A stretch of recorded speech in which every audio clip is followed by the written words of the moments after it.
রাজ্যে নিপা ভাইরাসে সংক্রমিত দুই নার্স, একজন পূর্ব বর্ধমান, আরেকজন পূর্ব মেদিনীপুরের বাসিন্দা। দুজনে কাজ করেন বারাসাতের বেসরকারি হাসপাতালে। ওই হাসপাতালেই ভর্তি এই দুই নার্সের সংস্পর্শে যাঁরা এসেছিলেন তাদের হোম কোয়ারেন্টাইনে রাখা হয়েছে।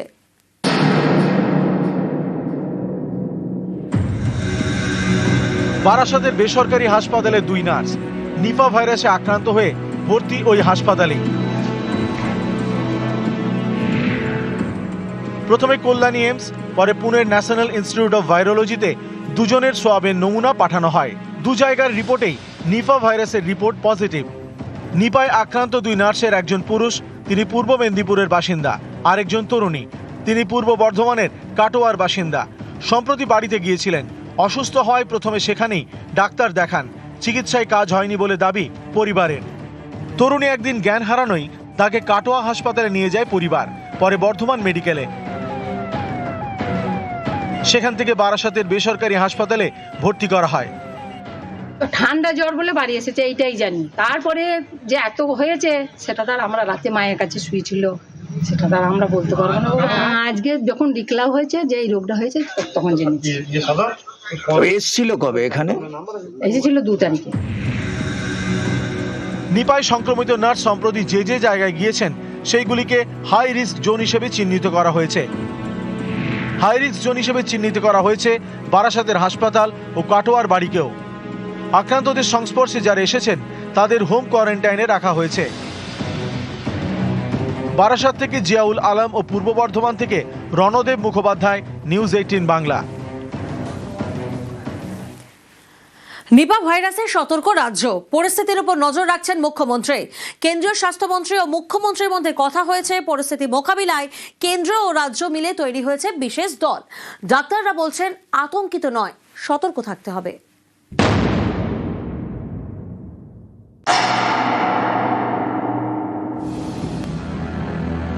রাজ্যে নিপা ভাইরাসের সংক্রমণ, চিকিৎসকরা বলছেন এতে ভয় পাওয়ার কিছু নেই, তবে সতর্ক থাকতে হবে।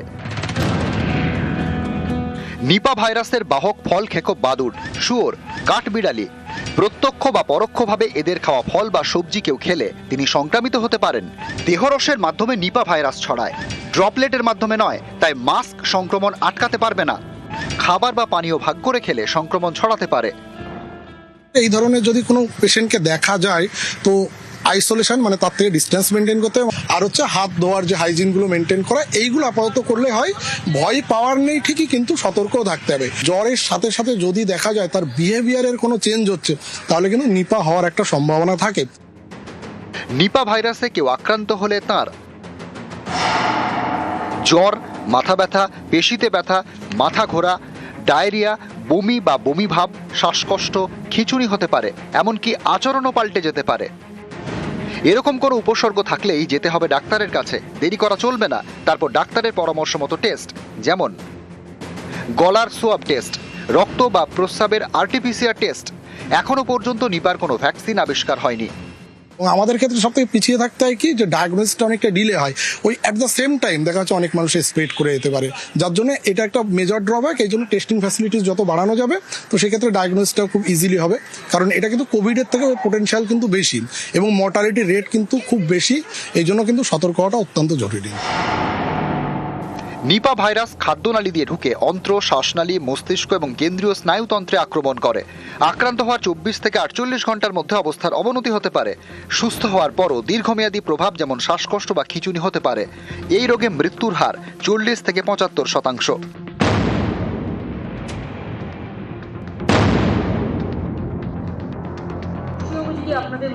নিপার দিকে নজর রাখছেন মুখ্যমন্ত্রী। এ নিয়ে মমতা বন্দ্যোপাধ্যায়ের সঙ্গে কথা বলেছেন কেন্দ্রীয় স্বাস্থ্যমন্ত্রী জেপি নাড্ডা।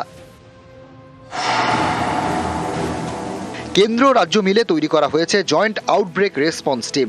পূর্ব বর্ধমান, নদিয়া, উত্তর 24 পরগনায় বিশেষ সতর্কতা নেওয়া হয়েছে। এই 3 জেলার মুখ্য স্বাস্থ্য আধিকারিকদের সঙ্গে বৈঠক করেছে জয়েন্ট আউটব্রেক রেসপন্স টিম।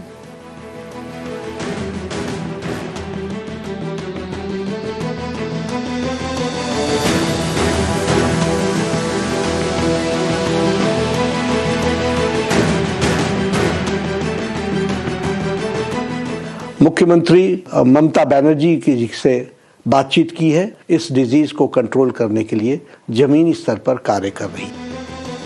ডাক্তাররা বারবার বলছেন আতঙ্কিত হবেন না, তবে সতর্ক থাকতে হবে। নিউজ 18 বাংলা।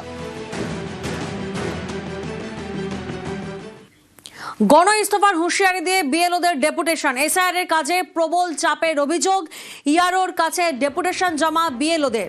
পূর্ব বর্ধমানের কাচুয়ার মঙ্গলকোটের এই ঘটনা। রণদেব প্রতিনিধি আমাদের সঙ্গে রয়েছেন। রণদেব, আমরা দেখেছি বিভিন্ন জায়গা থেকে বিএলওরা তারা একাধিক অভিযোগ সামনে এনেছে, বিএলওরা পথে পর্যন্ত নেমেছেন, আর এবার বিএলওদের ডেপুটেশন হুঁশিয়ারি, কি বলছেন তারা?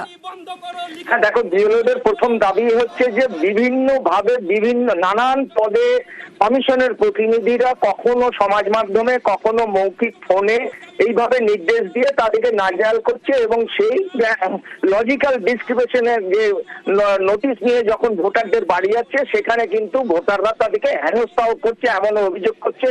এই কারণে নিরাপত্তাহীনতায় ভোগায়। তারা চাইছে যে গণ ইস্তফা দিতে। মঙ্গলকোট বিধানসভার 236 জন বিএলওর মধ্যে প্রায় 200 জন বিএলও এদিন উপস্থিত ছিল, এবং সেখানে এসে মিছিল করে এইআরওর কাছে যখন ডেপুটেশন দেয় তখন পরিষ্কার বলে দেয় আমাদের নিরাপত্তা দিতে হবে এবং লিখিত নির্দেশ দিতে হবে এবং নির্দিষ্ট প্রশিক্ষণ দিতে হবে। যেসবগুলো তথ্যের অসঙ্গতি বলে তুলে দেওয়া হচ্ছে, সেই তথ্যের অসঙ্গতির আমরা ডিক্লারেশন দেওয়ার পরেও কিন্তু দেখা যাচ্ছে আমাদেরকে ফের পাঠানো হচ্ছে সেই ভোটারের বাড়িতে। একটা ভোটারের বাড়িতে 4 থেকে 5 বার যাওয়ার পরে ভোটারও অতিষ্ঠ হয়ে যাচ্ছে। সেই নির্বাচন কমিশন আমাদেরকে জ্বলন্ত অগ্নিকুণ্ডে ফেলে দিচ্ছে, সাধারণ মানুষকে তারা হয়রানি করছে। প্রথমে আমাদেরকে একটা বলা হয়েছিল যে বিএলও আন্ডারটেকিং দিয়ে লজিক্যাল ডিসক্রিপেন্সি গুলোকে তাদের সলভ করা হবে, তারপর আমরা বিএলও কে আন্ডারটেকিং দিয়ে আমরা কিন্তু ওগুলো সলভ করার চেষ্টা করি, তারপর তাদেরকে আবার রাতারাতি নোটিশ দিতে ধরিয়ে দিচ্ছে। এর ফলে সাধারণ মানুষ আমাদের কিন্তু সন্দেহ চোখে দেখছে। তাই আমরা যদি ভবিষ্যতে তাদের যদি বৃহত্তর অংশের জনগোষ্ঠীর নাম যদি বাদ যায় তাহলে তারা আমাদেরকে দায়ী করবে। তাই আমরা চাই এ থেকে পরিত্রাণ পেতে। এই মুহূর্তে যদি আমরা পরিত্রাণ না পাই তাহলে ভবিষ্যতে আর আমাদেরকে দায়ী করে আমাদেরকে, এই কারণে আমরা সকলেই কিন্তু গণ ইস্তফা দেওয়ার সিদ্ধান্ত নিয়েছি। বিএলওদের ডেপুটেশন নিয়ে রাজনৈতিক তরজা। তৃণমূল আশ্রিত বিএলওরা ভাবছেন যে ফর্ম দিয়ে জমা দিয়ে তারা ভেবেছেন যে যারা এখানকার ওপার বাংলা থেকে এসছে মধ্যে অন্তর্ভুক্তিকরণ করে তাদেরকে যখন স্ক্রুটিনি থেকে তাদের নাম বাদ চলে যাচ্ছে, তারা বলতে চাইছে যে আমরা কাজ করব না। এরা মূর্খের স্বর্গে বাস করছেন, কারণ তৃণমূল কংগ্রেসের কথায় নির্বাচন কমিশনার চলে না। তাই এই নির্বাচন কমিশনার তার সিদ্ধান্ত নিয়েই তারা কাজ করাবেন এবং নির্ভুল ভোটার লিস্ট তারা তৈরি করবেন। এটা সত্যিই তো তারা নিরাপত্তাহীনতায় ভুগছে। একটা মানুষের কাছে একবার ফর্ম ফিল আপ করে নিয়ে আসছে, পরের বার যাচ্ছে আবার করে দিচ্ছে, তারপর বলছে হয়নি, আবার তোমাকে পাল্টিয়ে করতে হবে। এটা যদি করে মানুষ এখন তার কাছে এখন সবচেয়ে বড় সমস্যা হয়ে দাঁড়িয়েছে, আমি ভোটার লিস্টে আমার নাম থাকবে তো, আমি ভারতবর্ষের নাগরিক ভোটি তো। এবার তারা তো সেইটি হাতের সামনে বিরোধীদেরকে পাচ্ছে, তাদেরকে অপমান করছে, তাদেরকে মারধর করতে যাচ্ছে। তারা সত্যিই তো নিরাপত্তাহীনতায় ভুগছে। দিতে পারে এদিকে তো তাদের যখন মারধর করছে আমরা তো তাদের আটকাতে পারবো না। সাধারণ মানুষ তো খেপিয়ে দেওয়ার ব্যবস্থা করছে নির্বাচন কমিশন। এইবার তারা যেটা বলেছে তাদের দাবিটা তো অন্যায্য নয়। এসআইআর এর শুনানি চলছে, হয়রানিও চলছে, আবারও শুনানিতে ডাক শতায়ুকে। কোথাও আবার বিএলওই পেলেন শুনানির নোটিশ। হয়রানির অভিযোগ, একাধিক জেলায় বিক্ষোভ।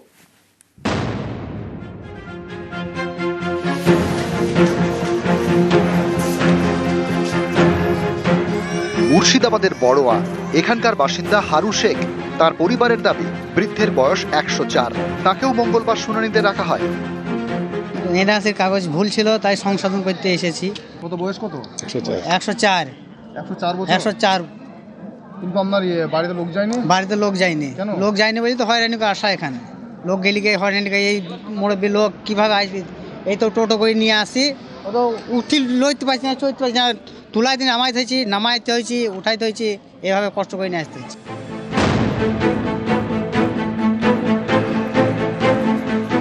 শরীর ভালো না, হাসপাতালে ভর্তি ছিলেন। হাসপাতাল থেকে ছাড়া পেয়ে টোটো চেপে এসআইআর শুনানিতে বছর 75-এর মনোয়ারা বিবি।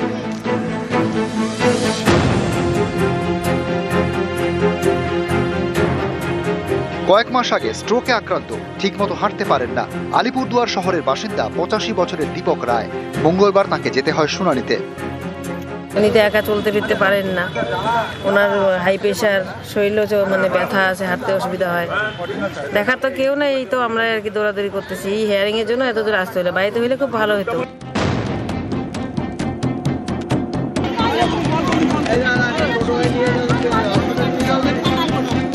কতক্ষণ লাইনে দাঁড়ানো আছে? তো 10টা, এখন কত বাজে? 3-4 ঘন্টা। 4 ঘন্টা। অসুস্থ হয়ে পড়েছেন? হ্যাঁ। কিরকম লাগছে? ভালো লাগছে না। ভালো লাগছে না? আপনি মতুয়া? হ্যাঁ।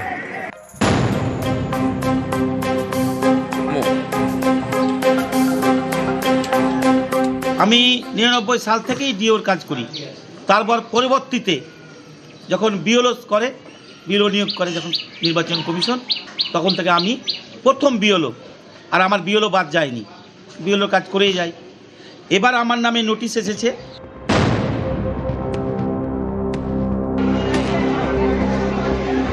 উত্তর 24 পরগনার পানিহাটি এখানকার সোদপুর হাই স্কুলে চলছে এসআইআর শুনানি। মঙ্গলবার সেখানে শুনানিতে গিয়ে কেঁদে ফেললেন এক মহিলা। কাঁদতে কাঁদতে অসুস্থ হয়ে পড়েন।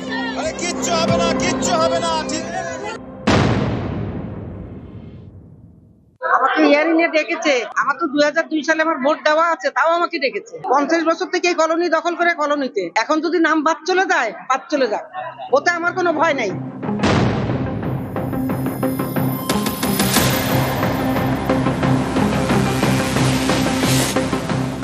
আমাদের বলা হচ্ছে যে এটা যদি না যাওয়া হয় তাহলে আমাদের ব্যাংক অ্যাকাউন্ট বন্ধ হয়ে যাবে, পেনশন বন্ধ হয়ে যাবে। এটা এক ধরনের থ্রেট, সেই ভয়তে আমাকে আসতে হচ্ছে। এইসব নানা টেনশন আমাদের উপর দিয়ে যাচ্ছে। মনে হয় আমরা বাইরে থেকে এসেছি। আমার তো এখানেই জন্ম, এখানেই আমার 7 পুরুষ এখানে।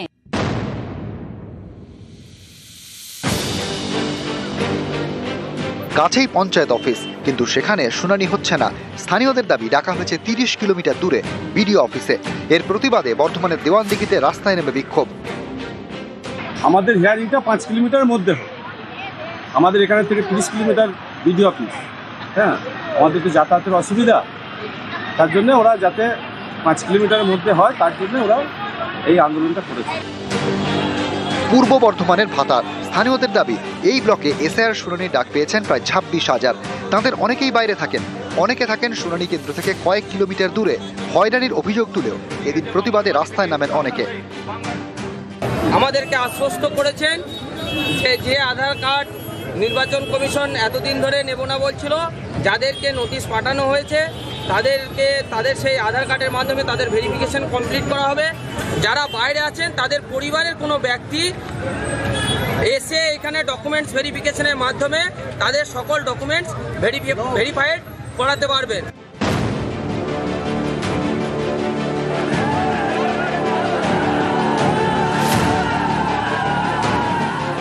নিউজ 18 বাংলা।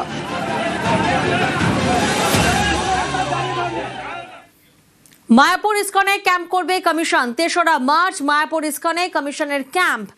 নাগরিকত্ব পাওয়া বিদেশিদের ভোটাধিকার দিতে ক্যাম্প করবে নির্বাচন কমিশন। বিস্তারিত জানবো, প্রতিনিধি প্রীতি আমাদের সঙ্গে রয়েছেন। প্রীতি। দেখো প্রিয়াঙ্কা, এই মায়াপুরে বিদেশ থেকে বহু ভক্ত তারা কিন্তু এসে বসবাস করেন এবং দীর্ঘদিন ধরে তারা কিন্তু এখানেই থেকে যান এবং ইতিমধ্যে প্রায় 20 থেকে 25 বছর ধরে এখানে রয়েছেন, অর্থাৎ ভারতবর্ষের বুকে রয়েছেন এমন বিদেশিদের নাগরিকত্ব ইতিমধ্যে দিয়েছে ভারত সরকার এবং তাদের ভোটাধিকার দেবে এবার নির্বাচন কমিশন। এবং তার যে 3রা মার্চ মায়াপুরের ইস্কনে সেখানে ক্যাম্প রয়েছে এবং সেখানে সিইও মনোজ আগরওয়াল তিনি নিজে উপস্থিত থাকবেন, এমনটাই জানা যাচ্ছে কমিশন সূত্র মারফত। এবং যারা দীর্ঘদিন ধরে নাগরিকত্ব পেয়ে রয়েছেন কিন্তু ভোটাধিকার এখনো পাননি, তাদেরকে কিন্তু সেই সুযোগ সুবিধা করে দেওয়া হবে এবং তাদের যে সমস্ত সমস্যা রয়েছে এই দেশের আইন কানুন সম্পর্কে বোঝার জন্য সে সমস্ত তাদেরকে বুঝিয়ে দেওয়া হবে সেই ক্যাম্পে। প্রিয়াঙ্কা, বেশ।